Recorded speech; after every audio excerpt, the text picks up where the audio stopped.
Chris here, and welcome to Adaptation Theory, where we look at movie adaptations and I fill in the gaps that were missing from the source material. Today we're going to be looking at Stanley Kubrick's adaptation of Stephen King's novel, The Shining. The main setting of The Shining is the Overlook Hotel that sits in the heart of the Rockies, and it's where the upper echelon go to escape. The novel goes into great detail of the hotel's past when Jack finds a scrapbook in the boiler room that preserves a dark history that occurred there, ranging from the death of the original owner, Robert Townsley Watson, whose wife and son die when the hotel is being built. Robert accidentally electrocutes himself in the 1930s when the hotel gets electricity. The hotel's latest victim is Lorraine Macy, who killed herself by taking sleeping pills, presumably in room 217 in the film Room 237, because she was stood up by a man that was young enough to be her grandson. If you ever wondered who this guy is, it's Horace Derwent, a previous hotel owner who's rumored to be partners with their current owner, Al Shockley, the man who hires Stuart Ullman. In the film adaptation, Stuart Ullman plays off the history of the hotel. When was the Overlook built? Construction started in 1907. It was finished in 1909. The site is supposed to be located on an Indian burial ground, and I believe they actually had to repel a few Indian attacks as they were building it. This is a clever way to explain the hotel's past without going into great detail. When I came up here for my interview, it was as though I'd been here before. I mean, we all have moments of deja vu, but this was ridiculous. It was almost as though I knew what was going to be around every corner. I have a running theory that Jack is the reincarnate of Robert Townsley Watson because in both the film and novel, Grady says to Jack that he has always been the caretaker. If that were the case, Jack is doomed to reincarnate and die at the hotel again. Jack and Wendy meet in college, move in together, get married, and have the promise of a bright future when they have Danny. But this comes to a halt because of Jack's drinking. After grad school at UNH, he began to work at Stovington Prep, where he teaches English. Jack is a school teacher. Formerly a school teacher. What line of work are you in now? I'm a writer. Teaching's been more or less a way of making ends meet. Jack befriends Al Shockley, a board member of the school, and their relationship is mainly fueled by alcohol. 1 month after Jack breaks Danny's arm, both men stop drinking cold turkey because Al drives home drunk with Jack in the car and he hits a bicycle.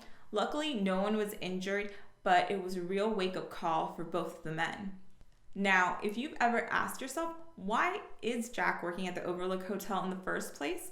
Well, the simple answer is assault. Jack lost his job because he assaulted a student after he slashed his tires. On another note, the movie and the film somewhat differ on what Danny looks like when Tony visits him. In the novel, he looks more like this when he's having a vision. Maybe it was about him. Instead of this. I don't want to go there, Mrs. Torrance. Well, how come you don't want to go? I just don't. Al helps Jack by getting him an interview at the hotel, which he partially owns. When the Torrance family gets to Boulder, Danny is having frequent visions of red rum, but he doesn't understand what he's seeing because he can barely read the signs that Tony shows him.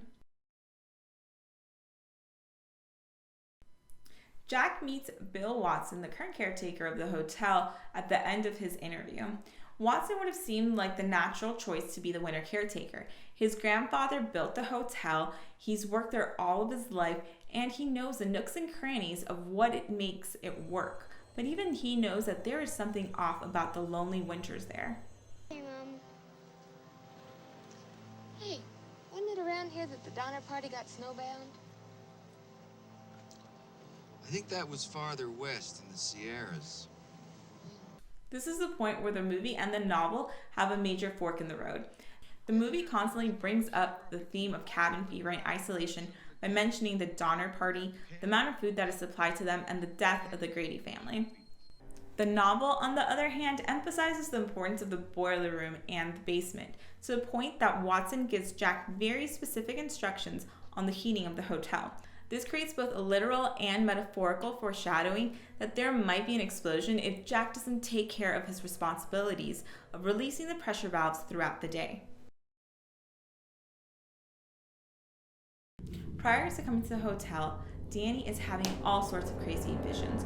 On top of that, everyone knows about red rum, to the point where they think that Danny is having a psychological manifestation about Jack's drinking problem. It's on closing day that Danny meets Dick Halloran, the chef at the Overlook Hotel. There is an unmistakable bond between Halloran and Danny because of their shared gift, The Shining. I can remember when I was a little boy, my grandmother and I could hold conversations entirely without ever opening our mouths. She called it shining.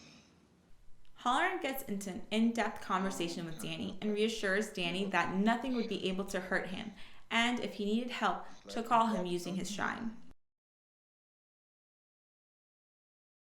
The differences in timeline causes the movie to pretty much skip over September and October and go straight to November 30th.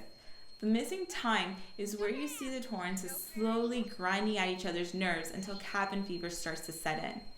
A lot of the problems that the Torrances have is due to the lack of communication. The reality is none of them really want to be there, but they are all scared of Jack not having a job. So instead of voicing their concerns, they let the snow do the talking for them, and they become snowed in and aren't able to leave. In the novel, tension starts when Danny gets attacked by magically resurrecting wasps from a nest that Jack had bombed earlier that day. The movie completely skips over this, but you can see the honeycomb pattern carpet throughout the hotel, symbolizing that the hotel is always ready to attack, and even if it appears dormant. In the novel, there are possessed hedge animals that try to attack Danny while he's in the playground. King warps something innocent and whimsical and turns it into a potential threat. On the other hand, I think the hedge maze in the film play well to the psychological horror that Kubrick was trying to portray, further creating a sense of disorientation in the maze. Hello? Hi, babe. Hi, honey. How's it going? Great. Look, I'm at the hotel and I still have an awful lot to go through. I don't think I could get home before 9 or 10. Sounds like you got the job? Right. It's a beautiful place. You and Danny are gonna love it. Jack and Wendy's relationship is completely different in the film and novel. In the film, there's a sense of tension between them from their first interaction. Jack is also very quick to scream at Wendy for the slightest infraction, and she's willing to take it. Yeah. In the novel, Wendy is ready to leave Jack a month after he breaks Danny's arm, but she doesn't because he stops drinking, not knowing that it was really because of the car accident. They start to form a stronger bond, and they look at this new job opportunity as a way to strengthen their family. Their relationship isn't perfect, but they're still willing to work on it. The incident in room 237 rips the seam wide open in both scenarios. You did this to him, didn't you? Wendy accuses Jack of hurting Danny in the film, which shows that she doesn't think that he will ever change. Hypothetically, if there are no ghosts in the film and Jack is delusional from cabin fever, then that means that he was probably the one to hurt Danny while he was sleepwalking, making Wendy's accusations correct. In the novel, Danny screams out to Jack saying that it was her and runs to him. Jack was almost rejoiceful when he heard this, but deep down he knows that Wendy would never do anything to hurt Danny. Jack handles room 237 in two different ways as well. In the film, he's seduced by Lorraine and falls for another trick from the hotel. In the novel, Jack only saw the shadow behind the bathroom curtain and then ran off before whatever was behind it came out, making the scene look more like this.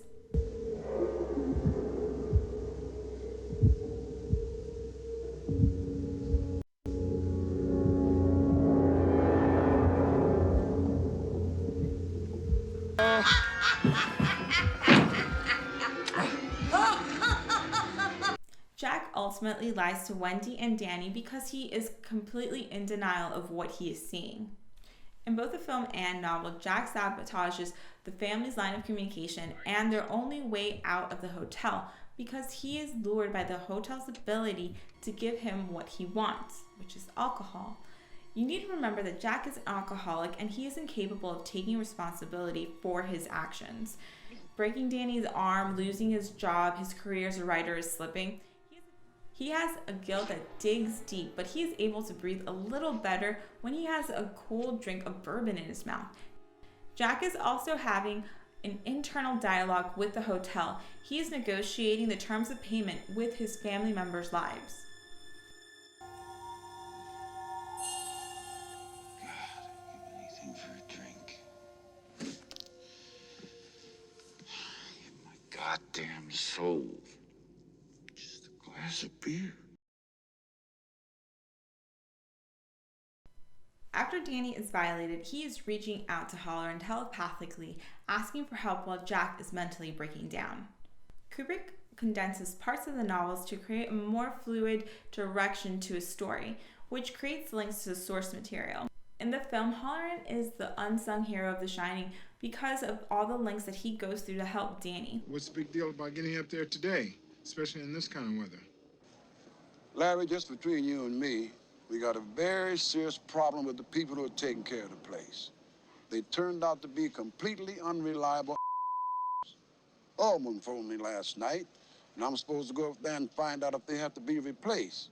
Halloran lies to Larry Durkin about the reason why he's back in town. In the novel, Halloran lies to his manager about why he needs to take time off of work, saying that his son had been shot and was in critical condition.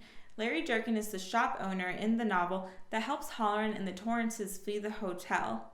Halloran knows what he is risking by helping the Torrances, but he also knows that if he doesn't help them, that Danny would be in serious trouble. The climax of the two stories completely diverge again, one ending in frozen isolation and the other ending in a fiery explosion. In both stories, Jack, either by delusion or haunting, is getting drunk with ghosts and is instructed by Grady to correct his family. Perhaps they need a good talking to, if you don't mind my saying so. Perhaps a bit more.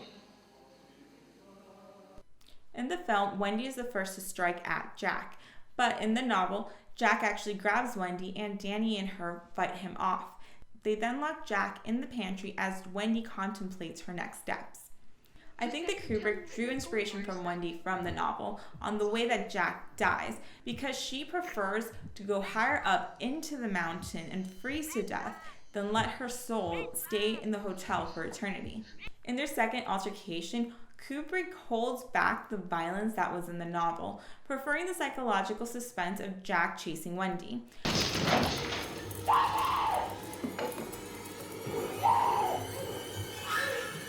Here's Johnny.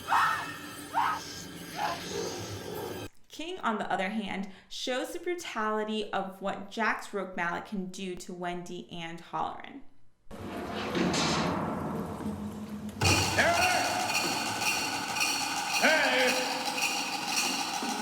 The hunt for Danny begins when Jack sees him trying to hide. Kubrick has Danny outsmarting his father, causing the hotel to continue to take more victims when Jack freezes to death. King, on the other hand, has Danny confront his father and reminds him that he hasn't released the boilers all day. This causes the hotel to explode, releasing the spirits that live in the hotel. Now, to answer which one was better, the novel or the movie, I have to say both. Yes, that does sound like a cop-out, but they really are two different stories. The novel is a gothic horror story that uses evil ghosts to manipulate Jack to try and kill his family. The Torrance family in the novel is in a state of healing and they're ready for a fresh start. They still have a glimmer of hope that they will be happy, but the hotel uses Jack's flaws to create a wedge between them. The novel is a gothic horror story that uses evil ghosts to manipulate Jack to try and kill his family. The Torrance family in the novel is in a state of healing and they're ready for a fresh start. They still have a glimmer of hope that they will be happy, but the hotel uses Jack's flaws to create a wedge between them.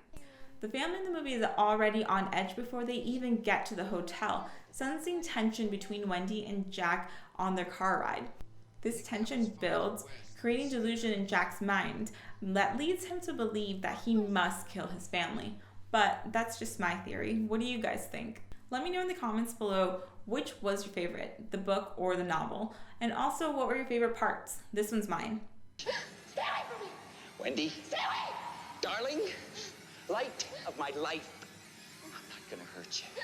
You didn't let me finish my sentence. I said, I'm not gonna hurt you.